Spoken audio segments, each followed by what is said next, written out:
Shabbat Shalom. Shalom. Call halal Yahweh. Bahasham Hamashiach Yahawashah. He is the one. Excuse me for a minute. Oh, praises. Got it. Got it.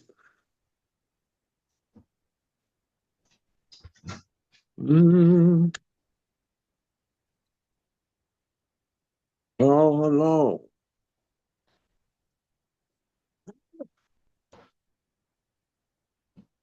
Oh, been an awesome week. Been getting a lot of chilly or frigid weather. Frigid. I've been saying that word all week. Frigid. What's that?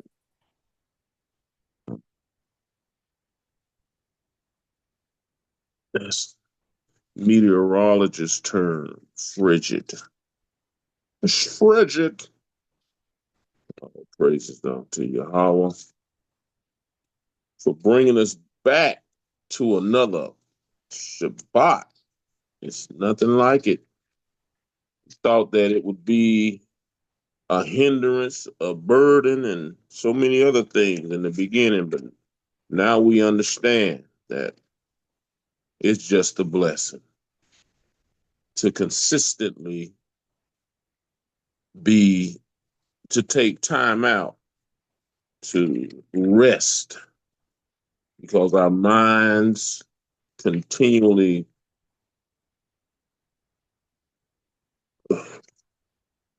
come up with ways to survive in this captivity, which in results makes it hard to close our eyes and rest. We sometimes sleep, but we don't get rest. The mind is continually going.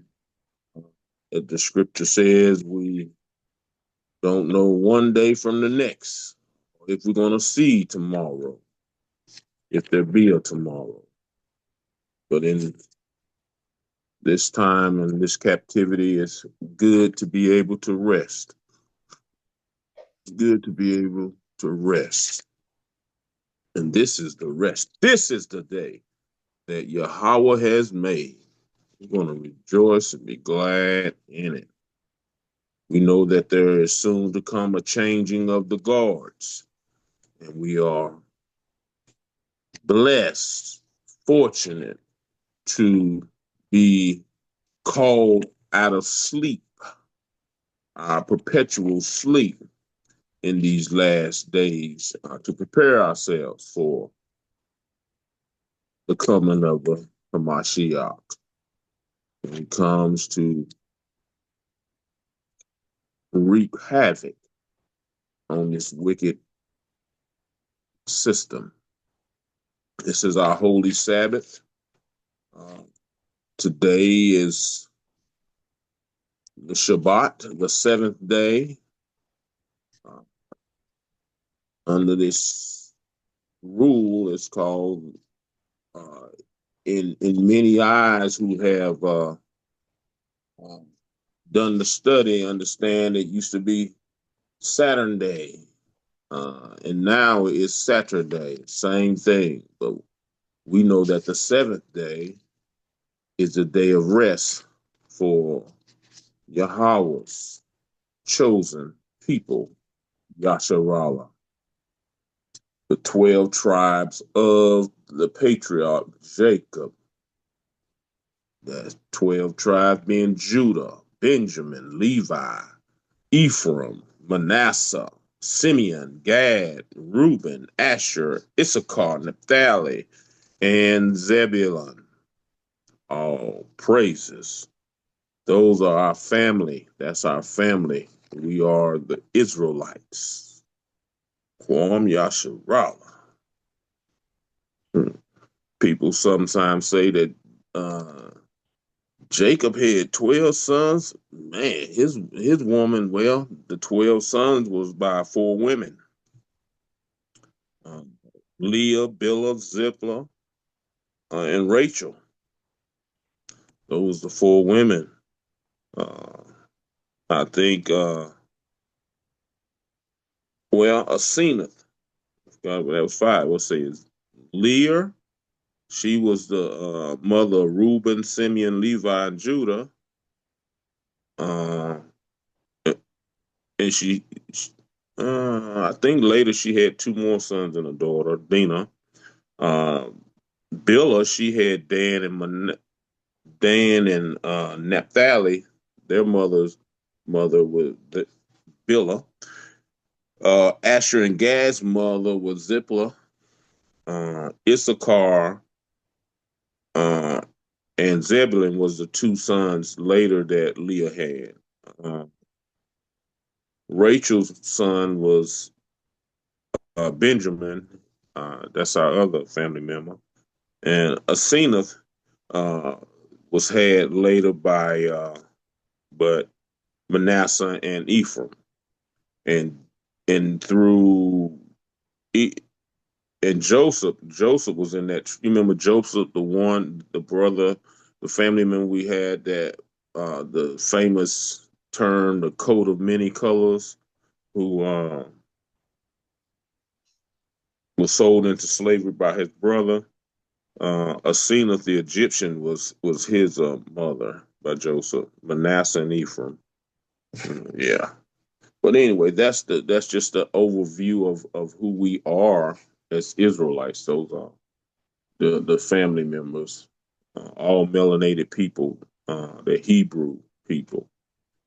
Um, and remember that in Israelite uh, culture, tradition, heritage, the you are known by the father seed.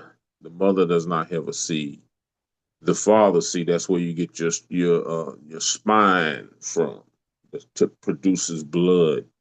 Uh, your father's seed, but you do have your mother and father's DNA, but not the blood comes through the father. All right. Oh, hello. All right. Well, well, I could until we get some more folks coming in, some more of our ox and aquas. I want to say this. My name is Yakaz Yahawadah Yasharala. I am what they call an American Black, a Negro, African American. Our tribe had been called many things within this transatlantic slave trade, but uh, our heritage is these laws, statutes, commandments, the Torah, our culture, heritage, whatever. But we that are Negroes, American blacks, African American, Black Americans, whatever you want to call it, we are of the tribe of Judah bloodline. Our West Indian brothers are from the tribe of Benjamin. And our Haitian brothers who are always on fire from these are Levites, the tribe of Levi, Levitical tribe, priesthood. Dominicans, yes, Dominicans also. They are from the tribe of Simeon. This is according to the transatlantic uh, slave trade. You know, we are scattered uh, everywhere, but all over the earth, the four corners of the earth, even the Jews, the so-called southern kingdom, were the one that was scattered to the four corners. But we know that our brothers from Issachar, Asher, Naphtali, all the way to Ephraim, who being the head tribe of the northern kingdom, you know, they went in to do their own thing, as the prodigal son story kind of narrates these two families split up, with the father being an example of Jacob, our father, our grandfather, the patriarch Jacob, and having these two homes within the family, within the family, the northern kingdom, southern kingdom being under Jacob. their father split up, and we know the story. We can go and read that, but when you read it, think about Jacob and the northern and southern kingdom of the world sons. I have a brother, Rodney, sister, uh, but I need to deal with him after this. After this, could invite him if I'm able to do so. But either way, um, yeah. But read that story, the prodigal son, with the understanding that Jacob is the father, uh, the northern king is the younger son, and the southern kingdom is the older son. Read that story, and you kind of get the gist of what the scripture is trying to convey over to us in these last days, in this truth. You know, these are things that you won't get in the Christian church. Uh, uh, uh, uh, Salakia.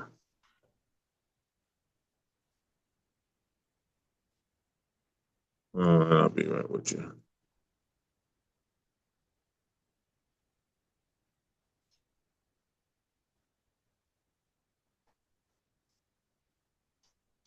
And to hit him and let him know we're having a Shabbat service. When he's ready, he's another brother that used to, he said, to practice his heritage as an Israelite that I hadn't been able to speak with personally yet, but went back, and we need to be mindful that a lot of us are not going to continue, but we must find our firm foundation in this truth. There's going to be times that this truth is going to step on your own toes, which it's designed to do. Uh, like Hamashiach said, he didn't come to bring peace, but a sword. So a lot of times there's things in this truth that's going to be revealed that you're going to have to deal with, spiritually and emotionally, you know, in the physical, and sometimes the flesh being a little stronger than the spirit in that battle. So you must keep yourself built up in your most holy faith in order to to win. All right. All right.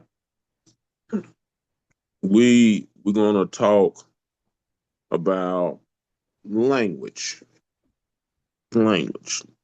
You know, that word that in English is blanket, but from a Hebraic mindset, we know that language goes much deeper than just what the English says. Um, Language goes much deeper from a Hebraic mindset. That's why a lot of times the English vernacular, the English uh, way of English system of speaking, you have to be very wordy in order to describe or to conclude what a simple word in the Hebraic, from the Hebraic mindset or standpoint, conveys vividly. See, one the word language in the Hebraic mindset uh, consists of many parts. It can be dealing with a people. It can be dealing with the Jews. It could be dealing with just the pure language, you know. But we're going to take time and just kind of look at that, the three aspects of the word language within a Hebraic mindset. And the three are the Lashawan, the Yahawadath, and Shapah. Those are the three mindsets that when you begin to allow your Hebraic mindset to be built up, by looking in the Hebrew language and starting to learn it, use it. You see from study that this mindset produces a vast um, and vivid thought pattern, where the English is just bland. I mean, it can't comprehend the mindset of the Most High's chosen people, the Israelites. So, with that being said, I've already said who I am. If anybody wants to give their Hebrew name, they can, and we'll go through a few things, and we'll get right with it. Ahaba Bath Yahawada Bath Yasharala. Con. All right. Let's move. We talking about language first. The Paleo Hebrew alphabet, the Holy Tongue. Now, the Holy Tongue, the Lashawan Kadash. There's always going to be some opposition with it, but that's what we have, and that's what we use. But the Paleo Hebrew alphabet uh, and the Lashawan Kadash go kind of intersect. So the Paleo Hebrew alphabet. Anybody want to go tell us what the Paleo Hebrew alphabet is? All right. Here's the Paleo Hebrew alphabet. Here's how you look at or say the Paleo Hebrew alphabet from right to left. It's You an know, in ancient alphabet, ancient Hebrew. ancient, yeah, Paleo Hebrew alphabet. It's the ancient Hebrew Alphabet. alphabet. Mm-hmm. I mean, I'm saying, is that what it is? That's Yeah, well, Paleo means most ancient. Mhm. Sometimes I'll say it in English, sometimes I'll say paleo, but it's the which is same thing. So the Paleo Hebrew alphabet or the ancient Hebrew, most ancient Hebrew alphabet, we read again from right to left. In this system, this captivity that we're under, we read from left to right.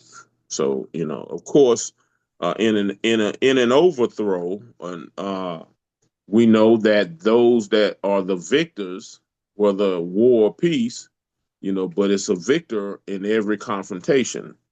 The victor has chosen to change the alphabet to another system. Of course, the paleo has been uh, upgraded, so to speak, from through many captivities, but it is our language. It is our alphabet as Israelites, and we should know our history, our ancient history. Also, the benefit uh, and unfortunate benefit is that in these captivities, we've learned other nations' alphabet or renditions or way of living. And I said, unfortunately, is that we're in captivity. And unfortunately, that in captivity, sometimes we lose who we are. We lose sight of who we are, and we forget. So it's a two-edged sword there. Um, but it goes like this. I think. Well, I think I know it's ba, ga, da, ha, wa, za, ka, and ka is CHAA, ta, ya, ka, ka, la, ana, wa, sa, a, pa, taza, kwa, ra, sha, and tha. Those are the alphabets that create the words that we use in Paleo Hebrew. So it's good to know the alphabet in order to speak the language. Once you understand that even a further back system was not the letter, but the uh, symbols. The symbols that we had, like a pig, a cow head, a tent, a nail. Those were the most ancient. But the ancient letter system is the ones that just went over. Con. All right. All right. Here we go. We're gonna deal with the Hebraic mindset in the word language. Language. All right. So let's move to Esther chapter 1, verse 22. Esther chapter 1, verse 22. And the next scripture, in case we cut off, is Isaiah chapter 36, verse 13. And then the last one of these three is Zephaniah verses 3, verse 9. We're going to look at these three topics, these three examples of the Hebraic mindset when we deal with language, because it's important that we know context of scripture when we're interpolating it and we're looking at it, reading it in our personal time and sharing it, that it be in context. And in this captivity, we have learned to read the scripture as a good book, and therefore we get nothing out of it. We begin to depend on a preacher in Christianity and their form of religion to um, teach us, to tell us what it means, because we're looking at it from a Eurasian or European or Western society, because that's what society we're in, mindset or view, even their alphabet, you know. So Esther chapter 1, verse 22. And yeah, What was the last one, Zephaniah? Zephaniah chapter 3, verse 9.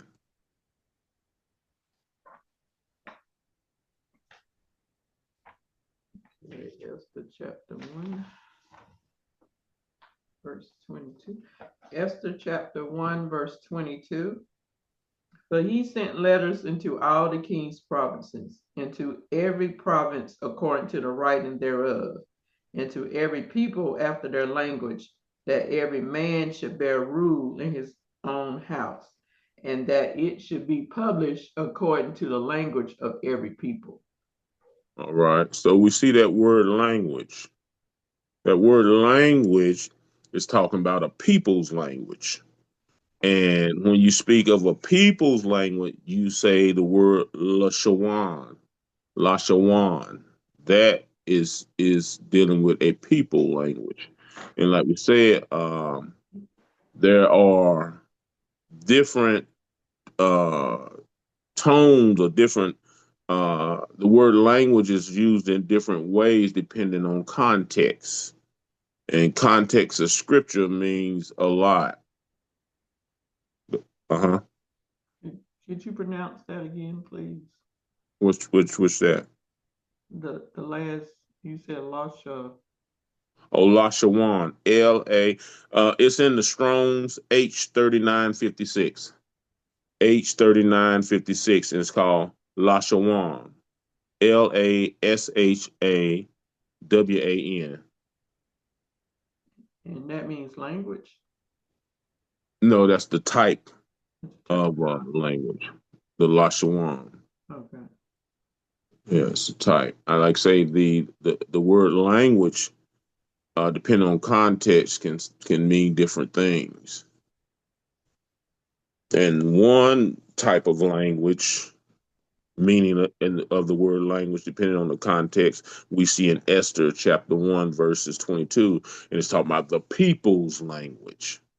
It's called the Lashawan, and you find that in the Strong's Dictionary H3956. All right. So we see that there is a people's language. See, people's meaning like European, Japanese, Korean, they have different languages. Same uh, type, we're talking about people, but different language, different dialects of an language. All right, that's their way of communicating. So we see here that in Esther, he's saying that the decree or the edict was put out that it be written in everybody's language, so that everybody understood um, the decree or uh, the rulers wanted to portray over to the people. So when you are under a rule, a people with an S on it, or under a certain rule, that ruler's job is to one, either change the language or allow the people to keep their language. In that case, which we see in Esther chapter 1, verse 22, when the ruler wanted to convey a message, he had to send out the message in everybody's language, the people's language. So that's the Lashawan, is a language, just a person's language. It's called Lashawan. And in Hebrew, just like we said in the beginning, like I spoke, the Lashawan Kadash is closely related to the Hebraic mindset and language. The Hebrew mindset and language is the Lashawan Kadash. All right. Now there is I'm sure much more in depth understanding to this, but we're doing the foundational things, the plain truth of the matter. All right. The next one we find in Isaiah chapter 36, verse 13. So we know the people's language, a people language is the Lashawan. Lashawan. Lashawan. Lashawan. And we find that Strong's H3956. That's in the Blue Letter Bible, the Strong. What are you talking about? Yeah. Yes. Or you can just Google Strong's H3956 and it'll say Lashawan, then it'll tell you, give you some examples in your study. But so that's the first one. A people language. That's Lashawan.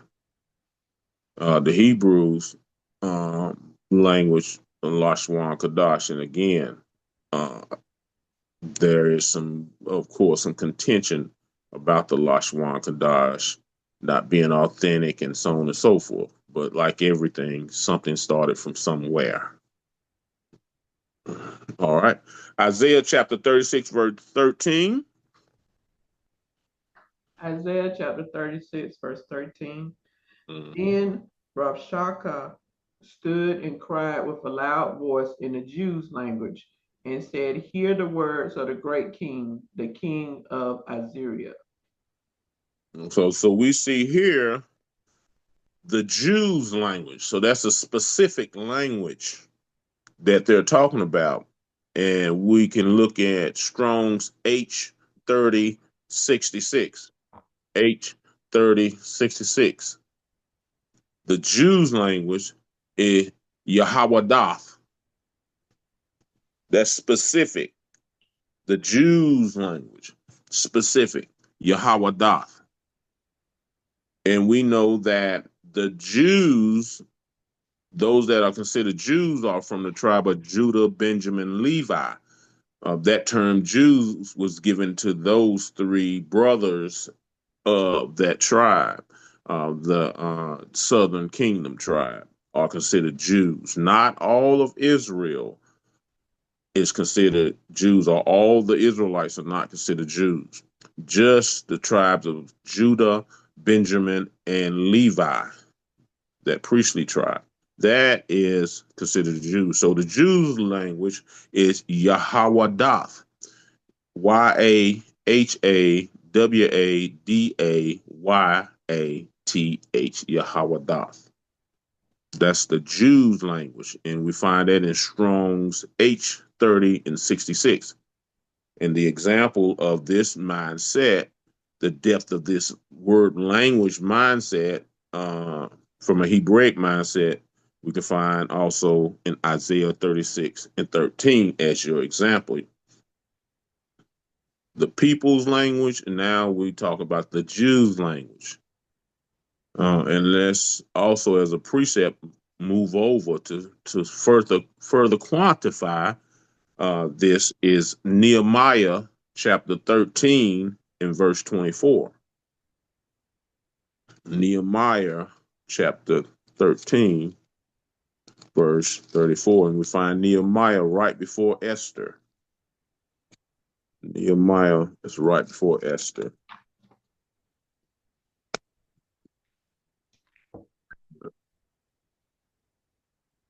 And Esther is right before Job.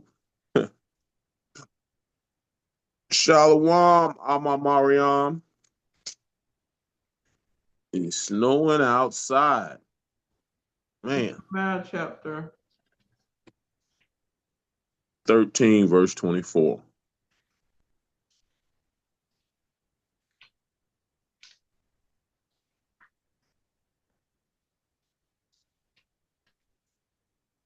Nehemiah chapter 13, verse 24. And their children spake half in the speech of Ashdod, and could not speak in the Jews' language, but according to the language of each people. See? And I'm just going to say a little bit about that before I go back and talk about that language. This is what the Most High did not want for our people. That we can speak everybody else's language, but we can't speak our own language. See?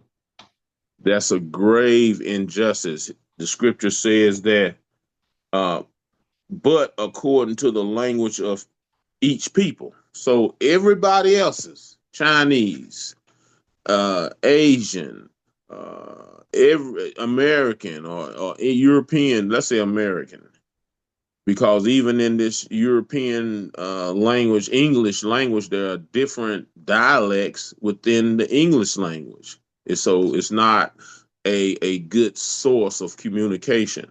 Depending on where you are, you can speak English, but a different dialect of English. We, as Israelites, speak a different dialect of English than the ones that the Constitution was written to protect and to keep on top by the elite, a different dialect. Even the Europeans that are poor and have nothing, their dialect of English is different. And then we go to the countries of Europe, their dialect of English is different. It's just Latin. This is different. English is not a good source. All praises. So we see in Nehemiah that the Most High people, the Jews, children could not speak their own Lashawan. All right. So Yahweh is the Jews. It means the Jews' language. Yahweh the wash. Yeah, Yahweh. All right, let's move on over to Zephaniah chapter 3, verse 9. And in Zephaniah chapter 3, verse 9. Zephaniah chapter 3, verse 9. For behold, the stone that I have laid before Joshua, upon one stone shall be 7 eyes. Behold, I will engrave the graven thereof, saith Yahweh of hosts, and I will remove the iniquity of that land in one day. That was Zephaniah chapter 3, verse 9. Oh.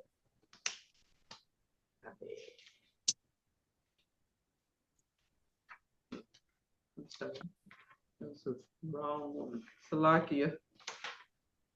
Zephaniah chapter 3, verse 9. But then will I turn to the people of pure language, that they may all call upon the name of Yahweh to serve him with one consent. A pure language, one consent. This is a prophecy that has yet to come to pass. where we all will call upon the name of Yahweh with one consent, a pure language. See, what we should do in our study is look up people's language, Jews' language, and pure language. What does these mean? I'm just giving you a foundation to understand, have that mindset, but to look in depth in it. In Zephaniah 3:9, it's talk about a pure language. What is a pure language? A pure language is an undefiled, holy language that is not dealing with letter system. That's dealing with more with from the inside, from the heart. A pure language. What is the what is considered perfect and true? The word, the Most High's word, the word of the Most High Yahweh. See, that is a pure language. These scriptures is a pure language. When we get these scriptures within us and begin to meditate on it, walk in it, then our language becomes pure. But when we speak our own words, we leave something on the table. So that's why it's important to look into the scripture. And when we give an answer, are when we are building one another up, we should speak the word of the Most High because that is a pure language. So He's given us this, and a pure word language. You find that in Strong's H8193, and it's called Shapah. That is the word that represents a pure language. Shapah, H8193, and when you look it up, then you understand even the more what a pure language is. So when we say we are in this truth and we speak truth, that is a pure language. How do you spell that?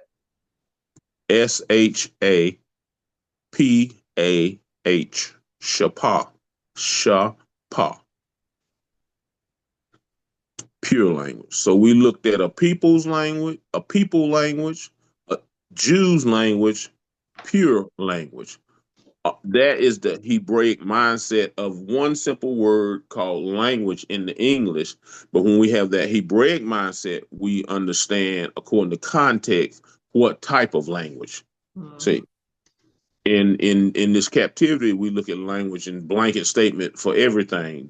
And when we read the scripture from a European or this captivity's mindset, then we get confused, we get thrown off. But when we understand the Hebraic mindset, which we have in this truth, then we look into the word a little bit further than accept what the preacher is putting over the pulpit to us because it leaves so much on the table, so much. And that's that's going to conclude our Shabbat lesson. One word can take up the whole uh, session, and we should be mindful of that and really go at the scriptures really with a mindset of not mediocrity where we accept the English understanding, but from a mindset of Hebraic mindset, which is a mindset of a higher level, because the scripture tells us in Deuteronomy that this scripture, this pure language, is going to be our wisdom in the sight of the nations. But when we get away from it, like our children did in Isaiah 36:13, we see that we lose that level of influence and be placed on the bottom of this classism, this class society. This society is built on classism and a caste system, CASTE, where a hierarchy runs everything else and puts a certain people due to their ethnicity and skin color on the bottom. So we see the Israelites are that ethnicity that has been placed on the bottom, but they also offer a opportunity for you to rise up. But even in that, racism still keeps us pushed down to where we can't get to where we should be according to our labors. So this elite classism society will always benefit from keeping the working class at odds. All praises. With that being said, I say, Kwam Yasharala. Rise, Israel. Kwam Yasharala. Kwam. Shabbat Shalom.